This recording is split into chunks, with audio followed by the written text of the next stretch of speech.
Hi folks, in this last video for this week, we're going to take a look at a few examples. So first one here says determine a vector and Cartesian equation of the plane which contains this line and the given point. Okay, so I'm going to draw myself a diagram just to set myself up here. So let's say this represents my plane. I'm not going to make any effort to be accurate here. And so this plane contains the given line and contains the point, in this first case, 4, -3, 5. Okay, so 4, -3, 5, okay, and has this line. Now I notice that all the information that I'm given is on the plane, so it probably makes sense that I'm going to work with the vector equation first, because the vector equation works with information on the plane as opposed to the Cartesian, which works with the normal vector. All right. So here, well, I need a point on the plane. In fact, I have two, because I've got this point 4, -3, 5, but I also have the point -1, 1, because it's on the line, hence also on the plane. So -1, 1, 1 is also on the plane. So to find the vector equation, I not only need a point, I need two direction vectors. But again, remember this direction vector of the line, 3, 2, 2, is parallel to the line, meaning it's also going to be parallel to the plane, so I can place it on the plane. So the direction vector for my line also acts as a direction vector for my plane. Okay? So now I need a second direction vector. So it could be any vector on this plane as long as it's not parallel to the first one. So I can't take another vector that's parallel to the line. But what if I join the 2 points? As long as this point is not on the line, it should give me a vector that's not parallel to the original direction vector, in which case I'll have my two direction vectors for the plane. So let's do that. Okay, so my second direction vector is going to be the vector that joins these 2 points. All right, so remember, we go second minus first. So this is going to be 4 minus -1. So 4 plus 1 is 5. -3 minus 1, -4. And then 5 minus 1 is 4. Okay, so now that I have a point and two direction vectors, I can write my vector equation of the line. Okay, so I can pick whichever point I like. In fact, I like this point a little better, so I will use -1, 1, 1 plus first parameter times my first direction vector, 3, 2, 2, plus the second parameter times my other direction vector, 5, -4, 4. Okay, and of course, S and T can be any real number. Okay, but of course, there were other ways in which I could have written this equation. I could have used this other point. I could have connected the vectors in the other direction. So again, the inconvenient part about that vector equation is there's so many ways to write it out. So let's find the Cartesian equation, for which there's really only one way to write it out. All right. So in order to find the Cartesian equation, I'm going to need to find a normal vector. So these two vectors are on the plane. So remember that we take the cross product in order to determine a vector perpendicular to the vectors, but also perpendicular to the plane itself. Okay, so I'm going to use my trick of placing them one on top of the other. Let's rewrite the x components, and let's find my normal vector by taking the cross product. Okay, so the x components given by these four, so it's going to be 8 minus -8, so 8 plus 8 is 16. Here we've got 10 minus 12 is -2, and then here we have -12 minus 10 is -22.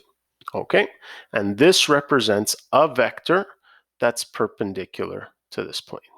Okay. But remember, if I find one vector that's perpendicular to the plane, anything parallel to that vector is also going to be perpendicular to the plane. And this is where I remember that when I'm writing the Cartesian equation, is that I always want it in simplified form. So what I'm going to do is, instead of working with 16, -2, -22, I'm going to work with a simpler version of this equation, meaning something that's parallel, but that doesn't have any common factors. So if I call this n1, what I'm going to use as my normal vector, okay, is I'm going to divide this by 2, by its lowest common denominator, lowest common factor. Okay? Sorry, greatest common factor. Sorry about that. So if I divide everything by 2, I end up with the vector 8, -1, -11. And this vector will also be perpendicular to this plane, hence can act as a normal vector. All right, so now I can determine my equations. Remember, ax plus by plus cz plus d equals 0. So a is going to be 8, okay, times the x component of a point. Well, again, I think that point is simpler to work with, so -1, okay, plus the b value is -1 times the y component of my point is 1, okay, plus the c value, the z component of my normal vector, so -11 times the z component of my point 1, plus d is equal to 0. Okay, so let's solve for d. Okay, so I'm going to do some calc just to be sure. So here we have -8, and then -1, and then -11. There we go. That was actually pretty easy. Oh, sorry. Screen just froze. There we go. -20. Okay, so that's equal to -20. Bring it to the other side. +20.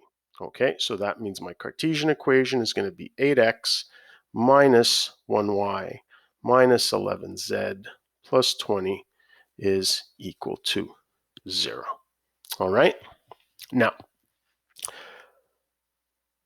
had I worked with 16, -2, -22, would have been perfectly fine. I would have found obviously a different d value, but that would have meant that once I got to this point here, I was going to have to simplify my equation.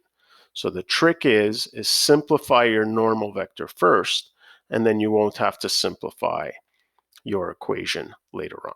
Okay, but again, had you used 16 to -2, -22, you would have eventually gotten to the exact same answer. And that's the power of the Cartesian form, is that everybody gets the same answer in the end.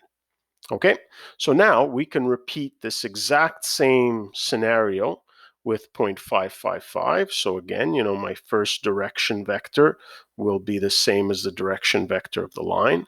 Okay, 3, 2, 2. And so now if I want to find my other direction vector, I'm just going to find the vector joining these 2 points. So again, I'll do second minus first. So what do we have? We have 5 minus -1. 5 plus 1 is 6. 5 minus 1 is 4. 5 minus 1 is 4. And this is where we run into a problem. Notice that these 2 vectors are parallel to each other. Okay, so that means they can't act as 2 direction vectors. So what must this mean if when I take this other point connected to a point on the line and I get something that is still parallel to my direction vector, that means 5, 5, 5 must be on the line. And when you think about it, if I've got points only along a line, there's more than one plane that contains that line, because this plane contains the line, but this plane also contains the line, and that plane contains the line. There's infinitely many planes that contain the same line. Okay, so that means in this case here, there's no unique answer. So there is no one plane which contains this line and that point. So that's why when you're doing these calculations, make sure you're not just following an algorithm without thinking about it. Make sure you're checking that you indeed have 2 direction vectors that are not parallel to each other. All right, let's move on to the next question here. And this is something I alluded to in one of the previous questions. It says determine the x-intercept of the plane given in vector form. And this is where we're really going to see that working with vector form is probably not what we want to do unless we really have to, okay? Because you can imagine here that if I wanted to find the x-intercept, well, what is special about being on the x-axis? What is special about you if you're living on the x-axis? Well, it means that both your y component are 0 And your z component is 0 because you're not moving left, right in the y direction. You're not moving up, down in the z direction. Okay, so that means that if you are an x-intercept, you look something like this.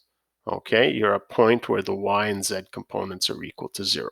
And so that's how I'm going to solve this equation here. Notice how easy that would be with the Cartesian equation. Just replace y and z by 0, solve for x. Very similar to what you would have done for finding intercepts in 2D with standard form. Okay, but let's try to solve it here. So the r value that I'm looking for has the form a0, 0, and that has to be equal to this equation here. So we have, 1, 2, 5 plus s times 7, 4, negative 5 plus t times negative 3, 6, negative 5. Okay, but if I want something that I can solve, I'm going to need to find which s and t values are going to get me to this point here. So I don't actually want to work with the x component right away, because if I have a is equal to 1 plus 7s minus 3t, well, I've got 3 variables in there. Can't really solve much. So what I'm going to do is I'm going to work with the y components. I know that the y component here of 0 has to be equal to, well, let's determine the y component here, essentially parametric form. So it's going to be 2 plus 4s, okay, and then plus 6t. And then with the z component, I can write another equation. It's going to be 5, okay, minus 5s, okay, minus 5t. And this is something that I can solve because I have a system of equations. But right away, I mean, already look how much more complicated this is. So I'm going to keep doing this, but this really hopefully tells you right off the bat that working with vector form is definitely more complex algebraically. Okay, so let's go ahead and do this here. So I guess if this is, 1 and this is 2, I guess I'll multiply this by 5, this by 4, so 5 times 1. So here we've got 0 equals 5 times 2 is 10, plus 20s, 5 times 6 is 30t, okay, and then we'll do 4 times equation 2. So here we got 0, 4 times 5 is 20, and then here we have 4 times negative 5 is negative 20s. 4 times negative 5 is minus 20t. Okay, and then finally, looks like we're going to add them together. So 0 equals 10 plus 20 is 30. These disappear, and 30 minus 20 is 10. So t is equal to, bring the 30 to the other side, negative 30 divided by 10, negative 3. Now I got to find the s values. So let me go up here and let me use, I guess, equation 1. Okay, so we have 0 equals 2 plus 4s plus 6 times negative 3. Okay, so here we have 2 minus 18 is negative 16. Bring it to the other side, positive 16. S is equal to 4. So now finally that I know what the s and t values have to be to make y and z 0, I can now finally calculate the a value. The a value is going to be 1, okay, plus 7 times s, so 7 times 4, and then here plus t is equal to negative 3 times negative 5. Okay, and so here finally we get to the x-intercept is going to be 1 plus 28 is 29, 39 looks like it's 44. I think that's it, just to be sure. Let's calculate this here. What do we have? 1 plus 7 times 4 plus 3 times 5. There we go, 44, just to be sure. Okay, and look how much work it took just to find an x-intercept. Look how easy it was for Cartesian form. So this is why, more often than not, we're going to work with Cartesian form. Okay, so let's take a look at this here. This is interesting. What is the Cartesian equation? Oh, there shouldn't be an S there. Of the xz plane. All right, so the xz, well, that's a plane. So let's, draw ourselves a little diagram here. X, Y, Z. So essentially what we're looking for is this plane here, okay? So certainly the xz plane contains the point 0, 0, 0. So remember, to find the Cartesian equation of a plane, I need a point on the plane, okay? And I need something that's going to be perpendicular. So what would be a nice, easy vector that's going to be perpendicular to this plane? Anything on the y-axis. In fact, why don't I take that vector j equals 0, 1, 0? Okay, this is going to be perpendicular to that axis. Okay, because remember, these are three perpendicular axes to each other. Okay, so my normal vector is going to be equal to 0, 1, 0. So let's put everything into my equation. My ax plus by plus cz plus d equals 0. So a is equal to, well, here, everything's a and c are both equal to 0. B is equal to 1. So 0 times, what's the point on my plane? 0 plus 1 times, again, y component is 0 plus 0 times 0. Oops, sorry, the 0 here, I meant, plus d. And you realize, well, all of these things, d is just equal to 0. So what am I left with? I'm left with 0x plus 1y plus 0z plus 0 is equal to 0. Y equals 0. There's the equation of the xz plane. So does this make sense? Let's think about it. What is special about all the points on the xz plane? You could have any combination of x and z. X equals 1, z equals 2, x equals 1/2, z equals 4. Okay, in the negatives. Okay, what do these points all have in common? They have in common that the y value is equal to 0. Okay, you can have any combination of x and z as long as the y value is equal to 0. So in fact, intuitively, this is not surprising. Okay, in fact, think back to when we worked with horizontal and vertical lines in 2D. What was the equation of the x-axis? Y equals 0. What was the equation of the y-axis? X equals 0. Similarly here, except now we're talking about planes instead of lines. Okay, so the next question is kind of similar, because it says, what is the equation of the plane that's parallel to the xz plane but passes through this point 2, 3, 3? Okay, so again, it has to be parallel to this plane, but passes through the point, 2, 3, 3. There's going to be some plane parallel to this. Well,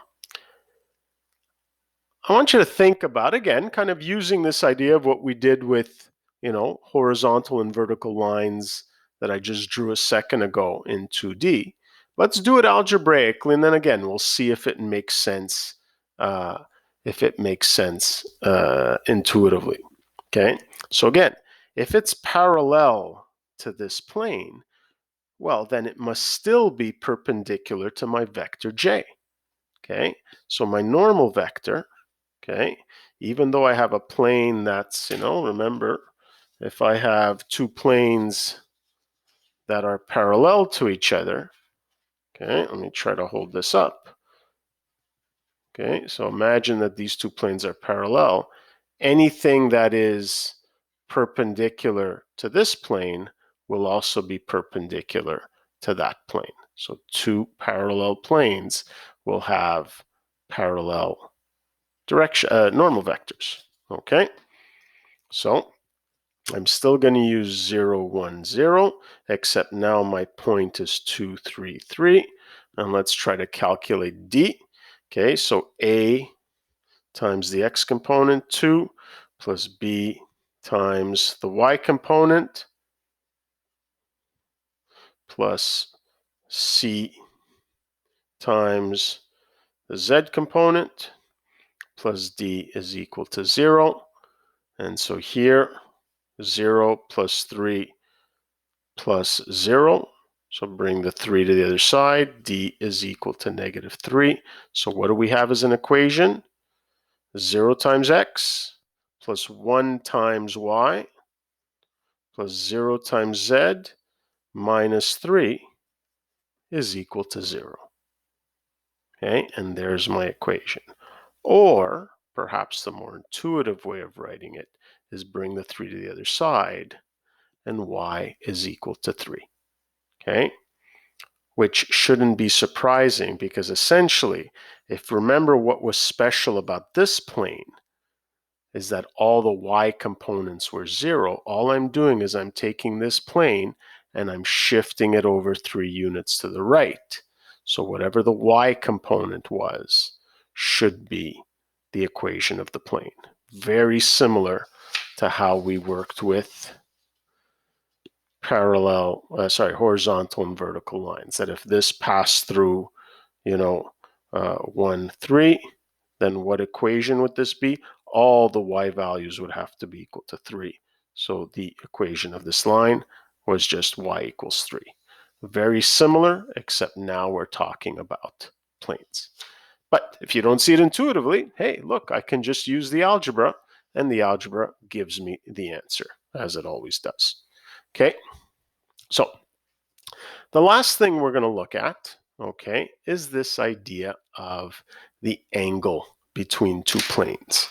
So one of the things I talked about was this idea of, if this plane represents the plane where the planets all revolve around the sun, and then I've got some other object that is coming in and revolving around the sun on a different plane, I might want to know the angle at which it's approaching this plane. In other words, the angle between the two planes. But what I want you to look at here is if I sort of look at the two planes and I look at it as a cross section, do you notice that it looks as though these two planes, okay, when you look at a cross section, just looks like the intersection of two lines. So when I draw this diagram on 2D, I'm not going to try to draw the two planes. I'm just going to draw the cross section of these two planes, and it's going to look like two lines intersecting. So you have to imagine that this line here actually represents a plane coming out of the paper. This line here really represents another plane going in and out of the paper. Okay, so this is just a cross section of the two planes. Okay, now ideally, what did we say we wanted to talk about? We wanted to talk about working with the Cartesian equation of these planes. So it would be really nice if I could somehow find a way to use the normal vectors of these two planes to determine the angle between them. And well, I think we actually kind of reference what's going to happen when they're parallel. Let's say I draw the normal vector. Say this is, plane 1. Okay, so by the way, planes can be represented by the Greek letter pi, not to be confused with the number pi. Okay, so this would be, n1. And if this is plane 2, okay, this vector here, actually, I don't want to confuse things, so I'll write it at the end. So this is n1, and this will be n2, the normal vector to the second plane. So the first thing I notice about these two planes, and even if I look at this example here, okay, wherever they intersect, well, there's this acute angle between them, But then there's also this obtuse angle. So the question is, which one do we use to represent the angle between the planes? I don't think it's going to be too surprising that we use the acute angle. Okay, so what I'm looking for, okay, is this angle, this acute angle between the planes, as opposed to the obtuse one. But this is where we're going to do a little bit of grade 9 geometry, okay? Because I want you to just look at this right angle, okay? So if this is angle theta, this angle here, because of the right angle, is just going to be 90 minus theta, okay? Now I want you to look at this right angle here. If this is 90 minus theta, this is going to be, again, complementary. 90 minus that. This is going to be, okay, 90 minus 90 minus theta. Well, wait a minute. What happens if I take 90 minus 90 minus theta? Well, the 90s cancel out, and I'm just left with negative theta. That's just equal to the angle theta. So what we've shown here is the angle between the planes is the same as the angle between the normals. And that's really nice because we know how to find angles between vectors. So finding the angles between the plane just simplifies to finding the angle between the two normal vectors.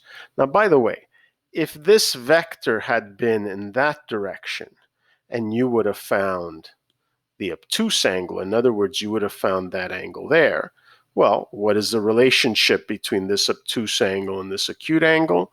They're just supplementary. So if you accidentally found this angle, phi, just subtract it from 180 to get the acute angle. All right, so angle between planes is just equal to the angle between normal vectors, which is something easy to find. Okay, but remember, okay, use the acute angle. All right, so let's do this example here to end off. So I want to find the angles between these planes, but of course what I'm going to work with is the normal vector. So the normal vector for this first plane, ABC, is 2, 3, -1. And then the normal vector for that second plane, ABC, is just -1, -4, 3. And of course, to find the angle between two vectors, I'm just going to use the good old dot product. The dot product of n1 minus n2 is the magnitude, sorry about that, the magnitude of n1 times the magnitude of n2 times the cosine of the angle. Okay, so let's do the dot product here. 2 times -1 is -2. Okay, 3 times -4, so that's -12.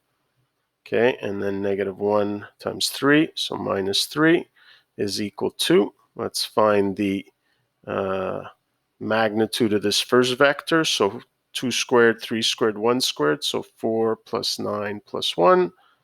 Here we have 1 squared, 4 squared, 3 squared, so 1 plus 16 plus 9 times cosine of theta. So theta is going to be equal to cos inverse of, so what is this? -2 minus 12 is -14, minus 3 is -17. And then here we have 10 plus 4, root 14. And here we have 10 plus 16 is root 26. All right. Now, I hope you know what's going to happen because of this negative here. Okay. So let's do cos inverse of -17 divided by, let's open up a bracket here, square root of 14 times square root of 26.